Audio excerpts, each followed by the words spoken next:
ولا قوة إلا بالله العلي العظيم. أعوذ بالله من الشيطان اللعين الرجيم. بسم الله الرحمن الرحيم. الحمد لله رب العالمين. الصلاة والسلام والتحية والإكرام على نبينا وطبيب قلوبنا ومولانا الثقلين والجد الحسن والحسين أبي القاسم محمد مصطفى. اللهم صل على محمد وآل محمد وأهل بيته الطيبين الطاهرين المعصومين المنتجبين المنتخبين ولعنة الله على أعدائهم في أجمعين. أما بعد فقد قال جعفر الصادق عليه السلام: إن لقتل الحسين حرارة في قلوب المؤمنين لا تبرد أبدا. صلوات پڑھیں محمد و آل محمد پر. اللهم صل على محمد وآل محمد. عزیزان محترم، سامعین حضرات، عاشقان علی اور ماتم دوران مظلوم کربلا، سیدہ کو ان کے لال کا پرسہ دینے والوں، اس فرش اعظم پر آپ حضرات موجود ہیں. اور جس امام کے قول کو میں نے آپ حضرات کے سامنے پیش کیا، امام جعفر صادق علیہ السلام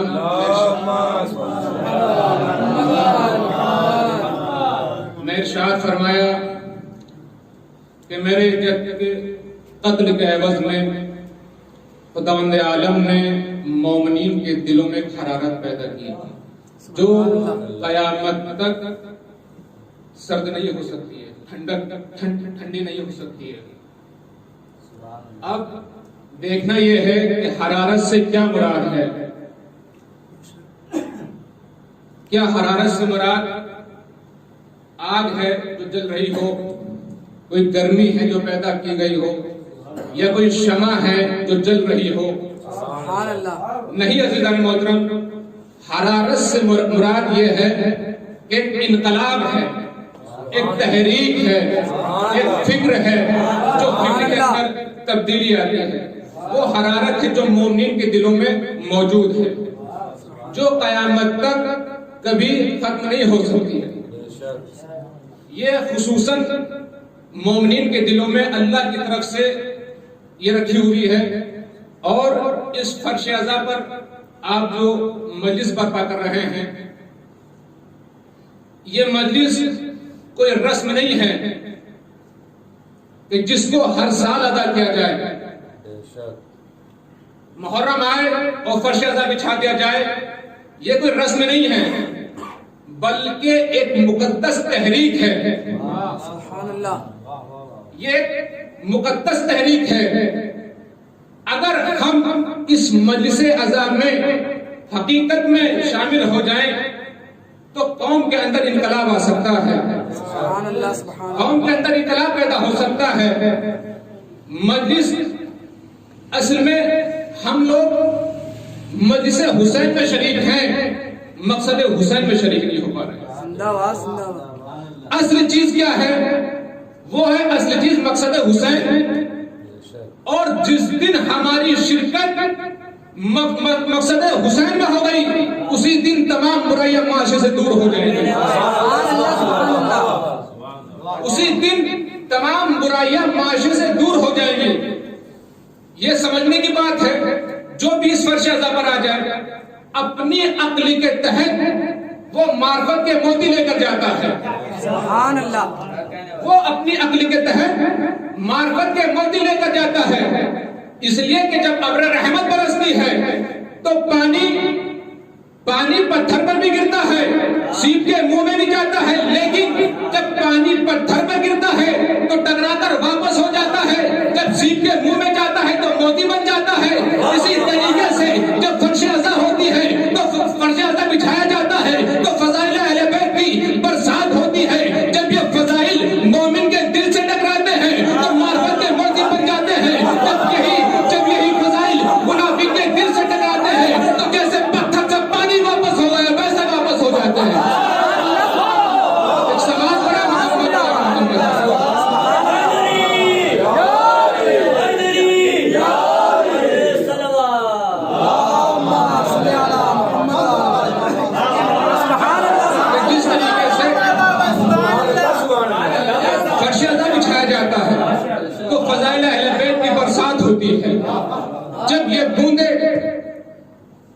مومن کے دل سے ٹکراتی ہیں تو معرفت کے موتی بن جاتی ہیں.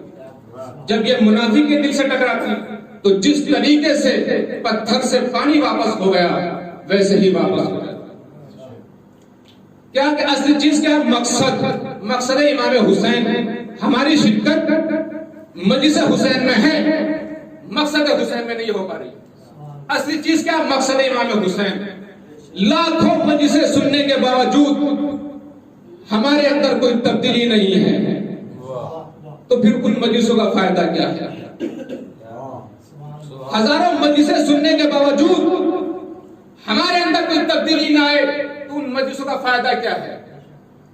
اصلی چیز ہے مقصد. آج کیا امام حسین کی صدا، حجمی کی صدا صرف کربلا میں گونج کے ختم ہو گئی؟ نہیں ہے.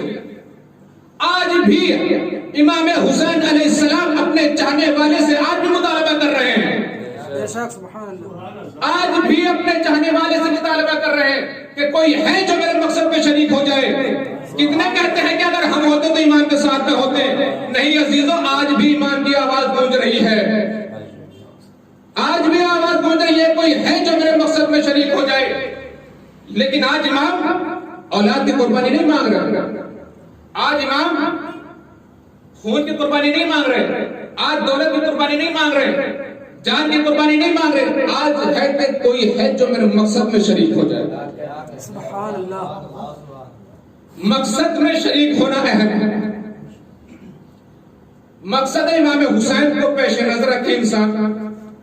ہر چیز کے لیے ایک مقصد ہوتا ہے. کسی بھی چیز کا ہو مقصد ہوا کرتا ہے. سبحان اللہ. سبحان اللہ. لیکن جب مجلس امام حسین میں ہے تو اس کے پیش نظر بھی کوئی مقصد ہونا چاہیے کہ میں کیوں جا رہا ہوں، مجھے کیا درس لینا ہے وہاں سے، کیا لے کر اٹھنا ہے مجھے وہاں سے. مجلس حسین ہے، یہ عزاداری، یہ فرش عزا. کتنے عزاداری پر فتوے لگتے ہیں، لیکن یہ عزاداری کل بھی زندہ تھی، آج بھی زندہ ہے، تا قیامت تک زندہ رہے گی.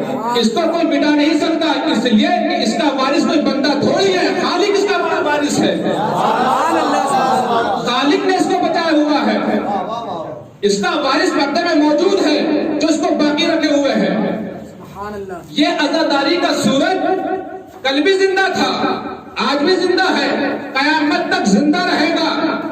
اور اس سے روشنی لینے والے اس سے روشنی لے رہے ہیں. سبحان اللہ. عزاداری کے سورج سے روشنی لینے والے اس سے روشنی لے رہے ہیں. اور اگر کوئی سورج کے سامنے ہتھیلی لگا کر کھڑا ہو جائے تو کب تک لگائے گا؟ خود ہی ہٹا لے گا. کب تک لگائے گا ہتھیلی؟ خود ہی ہٹا لے گا. تو عزاداری کے اوپر فتوے لگانے والوں سے کوئی فائدہ نہیں ہے. سبحان اللہ. ان کو کوئی فائدہ نہیں ہے، وہ خود ہی مٹ جائیں گے، عزاداری باقی رہے گی. صلوات پڑھیں محمد و آل محمد پر.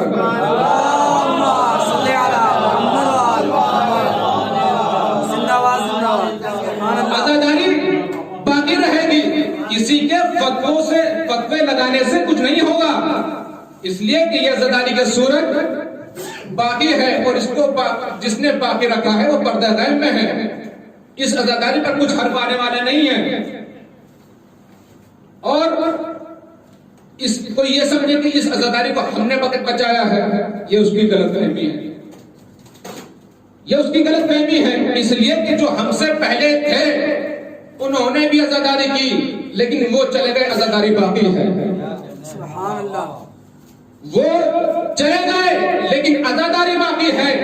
ہم ہیں، عزاداری کر رہے ہیں، لیکن ہم چلے جائیں گے، عزاداری باقی رہے گی. سبحان اللہ. اور آنے والی نسلیں آئیں گی، عزاداری کرے گی، لیکن چلی جائیں گی، عزاداری باقی رہے گی. اس کو کسی کی ضرورت نہیں ہے. عزاداری کو، عزاداری ہمارے ذریعے سے نہیں پہچانی گئی ہے. توجہ فرمائیے گا ذرا محترم. عزاداری ہمارے ذریعے سے نہیں پہچانی گئی ہے، بلکہ ہم ہر دور میں عزاداری کے ذریعے پہچانے گئے. بلکہ ہم ہر دور میں عزاداری کے ذریعے پہچانے گئے. عزاداری ہمارے تعارف کی محتاج نہیں ہے، بلکہ ہماری پہچان عزاداری ہے، ہمارا عرفان عزاداری ہے، ہمارا ایمان عزاداری ہے. ایک صلوات پڑھے محمد و آل محمد پر.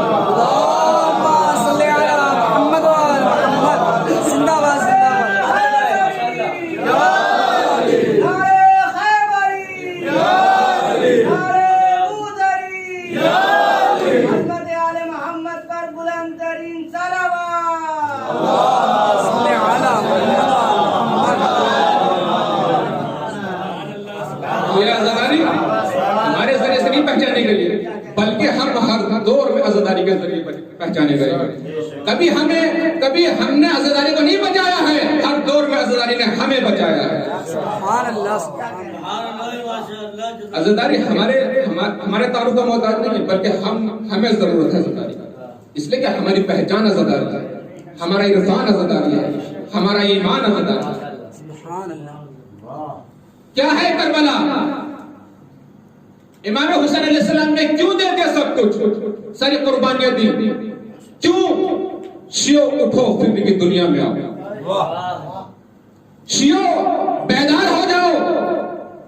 صرف شیعو کو بیدار کرنے کے لیے نہیں عزیز، بلکہ بندگان خدا کو بیدار کرنے کے لیے امام حسین نے کربلا کے میدان میں قربانی دی. سبحان اللہ. بندگان خدا کو بیدار کرنے کے لیے امام حسین علیہ السلام نے اپنی قربانیاں دی. اس لیے کہ کربلا وہم سے بچاتی ہے، گمان سے بچاتی ہے، جہالت سے بچاتی ہے. کربلا مقام علم ہے، مقام یقین ہے. سبحان اللہ سبحان اللہ. یہاں پر وہم گمان نہیں چلے گا، شک نہیں چلے گا سبحان اللہ. کہ یہ ہمارے آبا و اجداد کرتے ہوئے آئے تھے، عزاداری ہم بھی ایسی کر رہے ہیں. نہیں عزیزو، کربلا کے بعد 9 امام زندہ تھے. جیسے 9 اماموں نے عزاداری کی، ویسے ہمیں عزاداری کرنی ہے. اس لیے کہ عزاداری جذبات کا نام نہیں ہے، علم کا نام ہے. سبحان اللہ سبحان اللہ. ایک صلوات پڑھے محمد و آل محمد پر.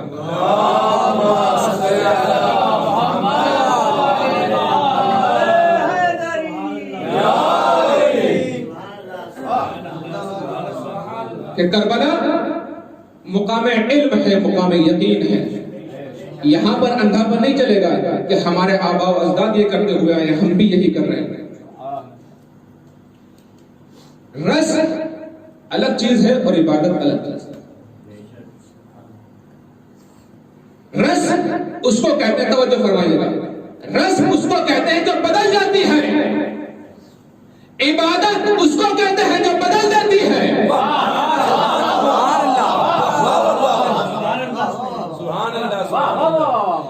رسمیں بدلی ہیں، عزاداری نہیں بدلی ہے.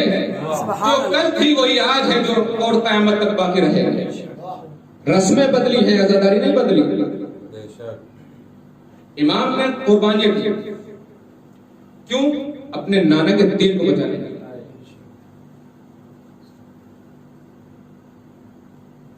کربلا میں جو انقلاب آیا، اس انقلاب کو لانے کے لیے کن چیزوں کی ضرورت ہوا کرتی ہے؟ یا دنیا میں جتنے بھی انقلاب آئے ان کو کن چیزوں کی ضرورت ہوا کرتی ہے؟ انقلاب لانے والے کے لیے سب سے پہلی چیز جو دیکھی جاتی ہے وہ ہے کہ اس کی شخصیت کو دیکھا جائے کہ انقلاب لانے والا کون ہے. دوسری چیز اس کے نعرے کو دیکھا جائے کہ اس کا نعرہ کیا ہے جو انقلاب لے کے آ رہا ہے. تیسری چیز اس کی دلیل دیکھی جائے، اس کی دلیل کیا ہے. چوتھی چیز اس کے ساتھی دیکھے جائے کہ اس کے ساتھی کیسے ہیں.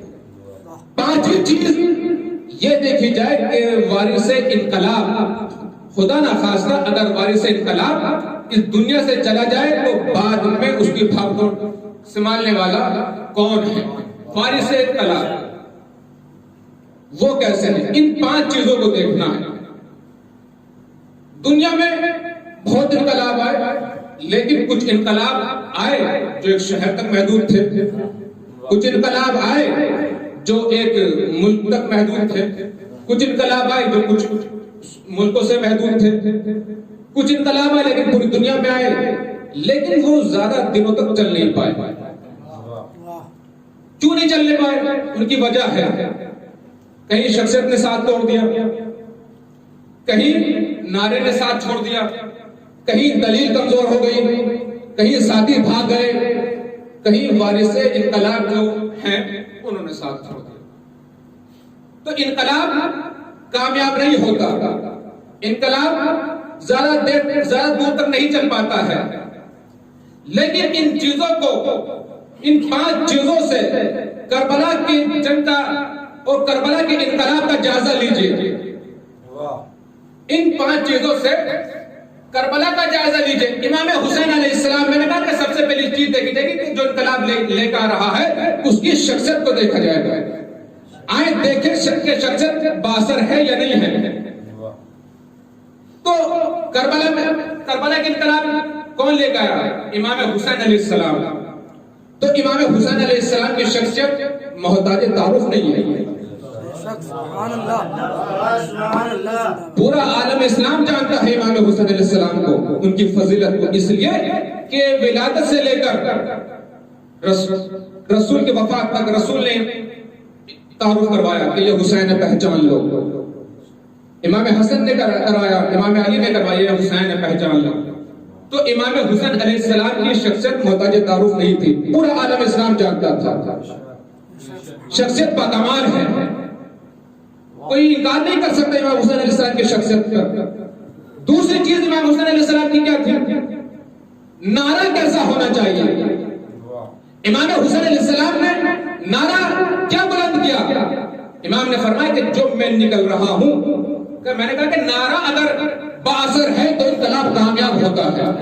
سبحان اللہ، زندہ باد. انقلاب کامیاب ہوتا ہے، پائے تکمیل تک پہنچتا ہے. امام نے کہا، امام کا نعرہ کیا تھا؟ کہا کہ میں جو نکل رہا ہوں، جو میرا خروج ہے، یہ کسی ظلم کے لیے نہیں ہے، کسی فساد کے لیے نہیں ہے، یہ ظلمت کے لیے نہیں ہے. میں جو نکل رہا ہوں، امام کا نعرہ کہ میں جو نکل رہا ہوں، میں اپنے نانا کی سیرت کو عام کروں گا، اپنے بابا کی سیرت کو عام کروں گا. سبحان اللہ. اور امام حسین علیہ السلام نے یہ بھی بتا دیا، یہ نہیں کہا کہ میں اپنی سیرت بیان کروں گا. امام نے کہا کہ میں اپنے نانا کی سیرت بیان کرنے کے لیے آیا ہوں، میں اپنے بابا کی سیرت بیان کروں گا. ہو سکتا ہے کہ مسلمانوں کے ذہن میں ایک سوال پیدا ہو جائے کہ حسین کچھ اپنا دین الگ لے کر آئے تھے. امام نے کہا نہیں، میں وہی بیان کروں گا جو میرے نانا نے بیان کیا تھا، میں وہی بیان کروں گا جو میرے بابا علی نے بیان کیا تھا. سبحان اللہ، سبحان اللہ، زندہ باد، زندہ باد. میں کوئی نیا دین لے کے نہیں آیا. اور امام علی علیہ السلام، اس لیے کہ جو سیرت رسول خدا کی تھی وہی سیرت امام علی علیہ السلام کی تھی. اسی وجہ سے مولا کائنات نے شیخین کی بیعت کرنے سے انکار کر دیا تھا اور کہا تھا میں وہ کروں گا جو رسول نے کیا. سبحان اللہ، سبحان اللہ. کہ جو میرے نانا کی سیرت تھی وہی میرے بابا کی بھی سیرت تھی، میں اس کو عام کرنے کے لیے آیا. دلیل نعرہ بڑا قوی ہے، اور کہا کہ میں برائی کو ختم کروں گا اور اچھائی کو پھیلا دوں گا. یہ اچھائی خود بخود نہیں پھیل جائے گی، یہ برائی خود بخود ختم نہیں ہو جائے گی. اس برائی کو ختم کرنا ہے تو سیرت کا سہارا لینا پڑے گا، رسول کی سیرت کا سہارا لینا پڑے گا، علی کی سیرت کا سہارا لینا پڑے گا. یہ برائی جب ختم ہوگی اور یہ اچھائی کب پھیلے گی. امام کا نعرہ بڑا قوی تھا. تیسری چیز میں نے کہی کہ دلیل، اگر دلیل قوی ہے تو انقلاب بھی کامیاب ہے. سبحان اللہ. دلیل میں اگر جان ہے تو انقلاب بھی کامیاب ہوتا ہے. امام نے دلیل کیا کام کی کہ ولید کے دربار میں جب امام کو بلایا گیا اور کہا کہ بیعت کر لیجئے، امام نے ایک جملہ کہہ کر مسئلہ تمام کر دیا. کہا کہ مجھ جیسے کی بیعت نہیں کر سکتا. سبحان اللہ، سبحان اللہ. امام کی دلیل تک، امام کی دلیل کتنی قوی ہے. کہا کہ مجھ جیسے کی بیعت نہیں کر سکتا. کیوں؟ دلیل ہے نا، کیوں نہیں کر سکتا؟ اس لیے کہ یزید فاجر ہے، فاسق ہے، شارب الخمر ہے. تو امام نے دلیل قائم کر دی کہ بیعت اس کی کبھی نہیں ہو سکتی، پیروی اس کی کبھی نہیں ہو سکتی، اطاعت اس کی کبھی نہیں ہو سکتی جو کھلم گناہ کرتا ہو، جو کھلم شراب پیتا ہو. سبحان اللہ، سبحان اللہ. امام نے دلیل قائم کر دی کہ بیعت اس کی کبھی نہیں ہو سکتی، پیروی اس کی کبھی نہیں ہو سکتی، اطاعت اس کی کبھی نہیں ہو سکتی جو فاجر ہو، فاسق ہو، شارب الخمر ہو، اس کی کبھی بیعت نہیں ہو سکتی. تو امام کی دلیل بڑی قوی تھی. اور چوتھی چیز کیا ہے؟ امام کے ساتھی. اگر ساتھی وفادار ہیں تو انقلاب بھی کامیاب ہوتا ہے. اگر ساتھی وفادار ہیں تو انقلاب بھی پائے تکمیل تک پہنچتا ہے، انقلاب بھی کامیاب ہوتا ہے۔ اب امام کے ساتھوں کا جائزہ لیجیے، کسی کو اپنے مذہب پر بلا لینا یا کسی کو دعوت دی جائے اپنے قبیلے والے کو، اپنے مذہب والے کو، وہ آپ کے ساتھ آ سکتا ہے۔ کیوں کہ اس کو آپ اس کا جذبہ، اس کا خاندانی جذبہ، اس کا مذہب کا جذبہ اس کو آپ کے ساتھ جوڑ دے گا۔ لیکن غیر مذہب والے کو اپنے مذہب پر بلانا بہت مشکل ہے۔ امام نے جب وحب کو بلا کر بھیجا، وحب نے انکار کر دیا۔ اس کی ماں نے کہا کہ جاؤ سن تو لو امام کیا کہنا چاہتے ہیں۔ وحب جب آنے کے بعد پھر ایسا آئے کہ وہ پھر اپنے مذہب کو بھول گئے، امام کے مذہب پر آ گئے۔ جناب حبیب علیہ السلام کو خط لکھ کے بلایا اور جناب حر علیہ السلام کو آخری لمحوں میں معاف کر دیا، اپنا ساتھی بنا لیا۔ جب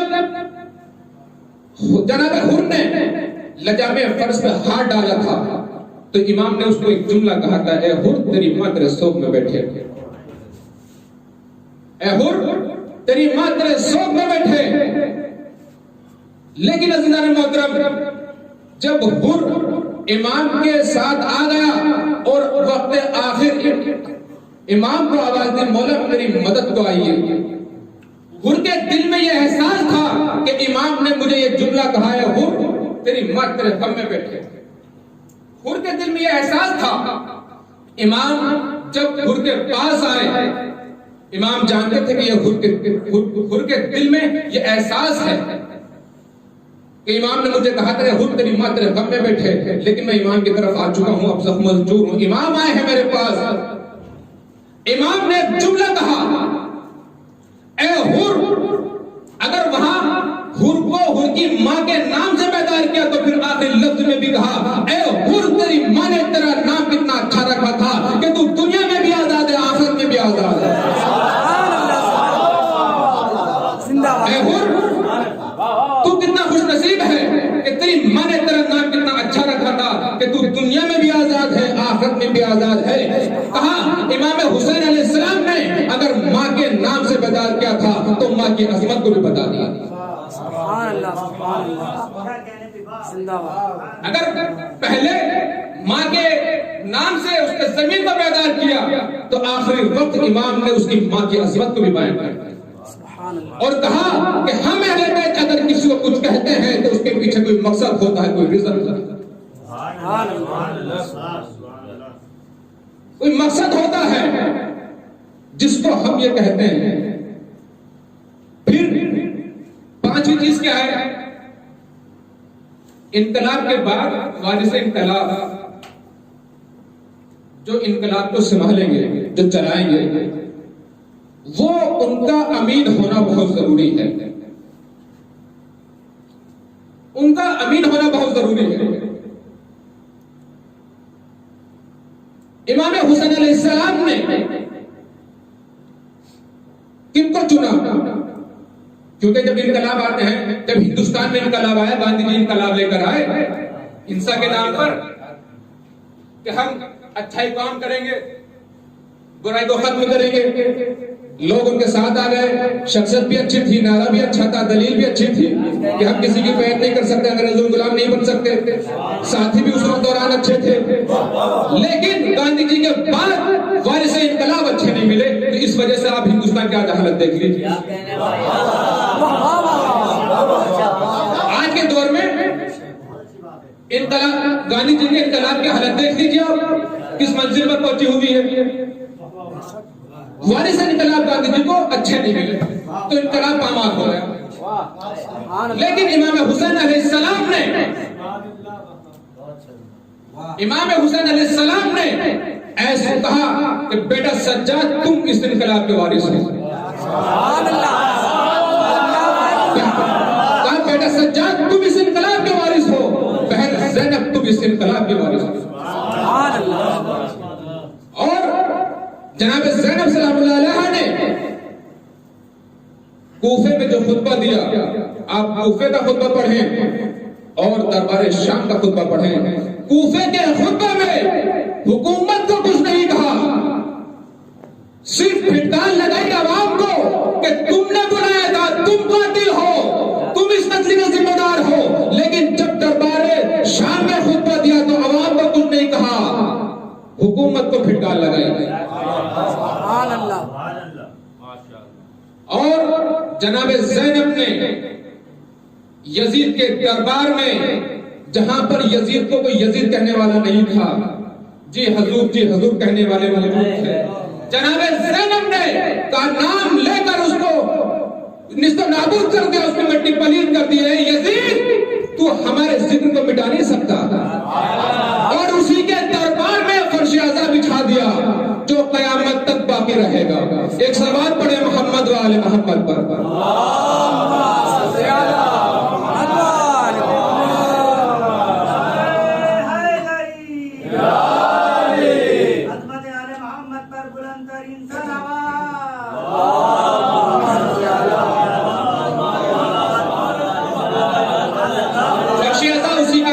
دربار میں بٹھا دیا اور ایسی بنیاد رکھی کہ اب اس کو کوئی مٹا نہیں سکتا، مٹانے والے تو مٹ گئے لیکن فرش اعظم باقی ہے۔ سبحان اللہ۔ فرش اعظم باقی ہے۔ یہ انقلاب، اور یہی انقلاب اب حسین کے چاہنے والوں کا دیکھیں، انقلاب حسین کے چاہنے والوں کا دیکھیں۔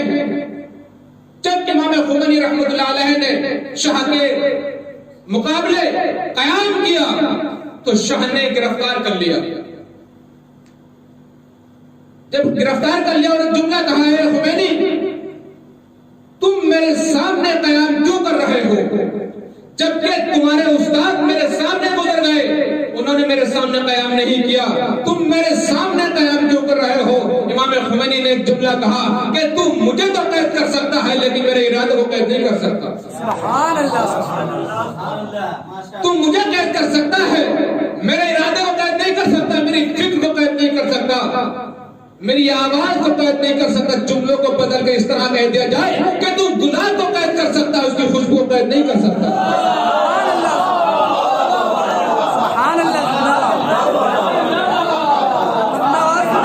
سبحان اللہ۔ کہ تو گلاب کو قید کر سکتا ہے، اس کی خوشبو کو قید نہیں کر سکتا۔ کہا کہ آپ تو استاد نے قیام نہیں کیا، آپ تو میرے سامنے قیام کر رہے ہیں۔ امام خمینی علیہ السلام رحمۃ اللہ علیہ نے ایک جملہ کہا،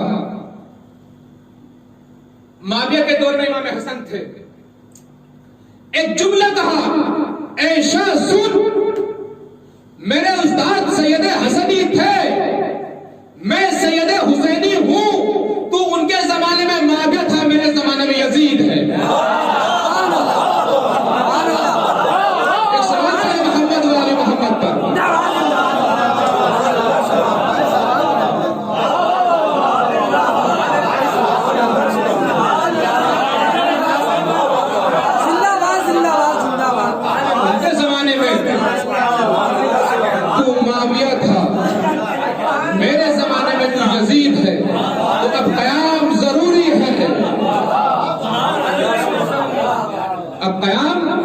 ضروری ہے تو قیام کیا۔ پاکستان کے اندر حسین ڈے کے نام سے ایک کانفرنس کی گئی، اس میں منافقین بہت زیادہ تھے اور ایک شیعہ عالم کو ہندوستان سے بلایا اس کانفرنس میں۔ اس کانفرنس میں جو بھی منافق آ رہا تھا وہ امام حسین کی شخصیت کو مدعو کر رہا تھا،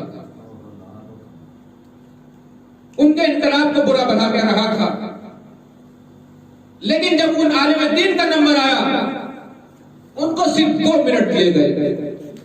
اس بات کو دلیلوں سے ثابت کرنے کے لیے وقت درکار ہے، لیکن ان کو دو منٹ دیے گئے کہ تمہیں اپنے 2 منٹ میں اپنی بات پوری کرنی ہے۔ ان عالم دین نے کہا تھا کہ امام حسین کی قربانی سے کیا فائدہ ہوا اسلام کو. منافقین نے یہ کہا کہ امام حسین نے قربانی دی ٹھیک ہے لیکن اسلام کو کیا فائدہ ہوا. ان عالم دین نے دو جملے کہا اسلام کو سب سے پہلے فائدہ یہ ہوا کہ کربلا سے پہلے جمعے کی نماز بدھ میں پڑھائی گئی. کربلا سے پہلے جمعے کی نماز بدھ میں پڑھائی گئی لیکن کربلا کے بعد کسی میں جرأت نہ ہوئی کہ جمعے کی نماز بدھ میں پڑھائے.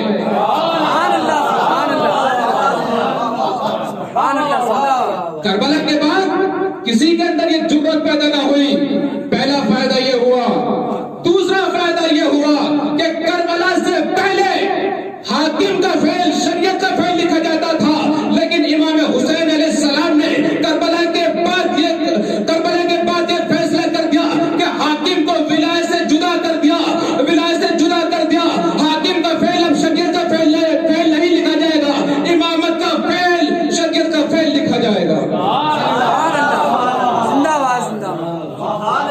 امام نے حاکم کو اور امامت کو جدا کر دیا. حاکم وہ ہوتا ہے جو ملک پر حکومت کرتا ہے. امام وہ ہوتا ہے جو آسمان پر حکومت کرتا ہے, زمین پر حکومت کرتا ہے.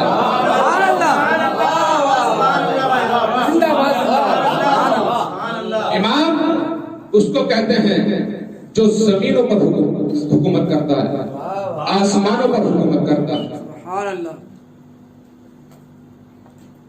تو عزیزان محترم, یہ فرش ازا, یہ مجلس ماتم,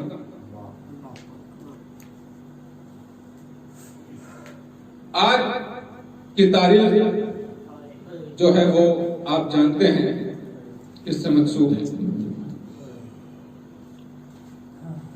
امام حسین علیہ السلام کے بیٹے سے.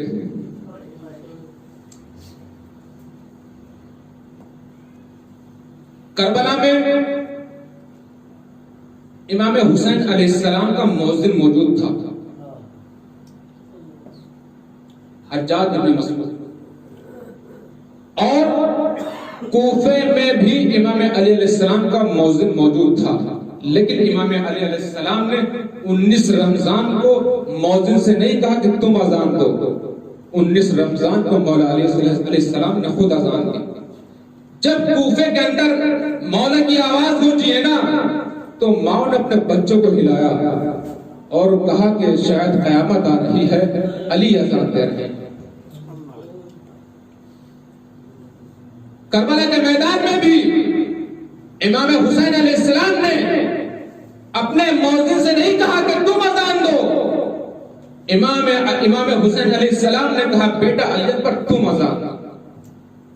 کون ہے علی اکبر جو صورت میں, سیرت میں, گفتار میں, رفتار میں ہو بہو رسول جیسے ہیں. کہا بیٹا علی اکبر تم اذان دو. جب جناب علی اکبر کی آواز کربلا کے میدان میں پہنچی اللہ اکبر تو حر نے کہا اگر حق ہے تو یہی ہے. کس کی آواز گونج رہی تھی؟ محمد مصطفیٰ کی آواز گونج رہی تھی. حر نے کہا اگر حق ہے تو یہی پر.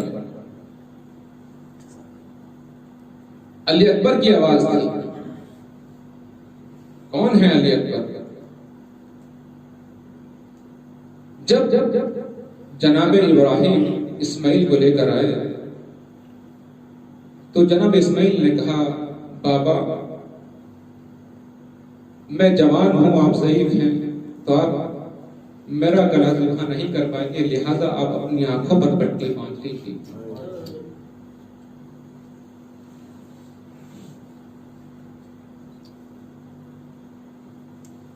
اپنی آنکھوں پر پٹی باندھ لیجیے, لہذا اس وجہ سے کہ آپ مجھے ذبح نہیں کر پائیں, میری گردن پر چھری نہیں چلا پائیں. جناب علی اکبر کے ذاکر مسائل پڑھ رہا تھا. حرم امام حسین علیہ السلام نے